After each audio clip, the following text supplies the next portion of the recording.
جرام الدهب دلوقتي ب 1900 جنيه. يا نهار ازرق، لا والله صدق انا اتفاجئت بالموضوع ده.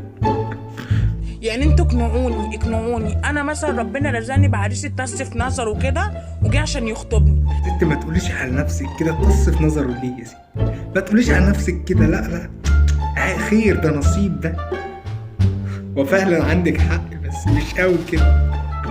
الصباع ده، الصباع الكفته ده يجيب له ايه؟ يجيب له خاتم ولا يجيب له ايه؟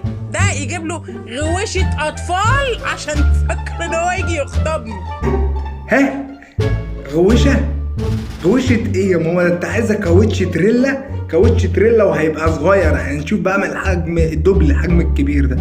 غوشة ايه ده؟ انت ايه ده؟ انت مش شايف الصباع؟ ايه ده؟ عايز كاوتش تريلا ده.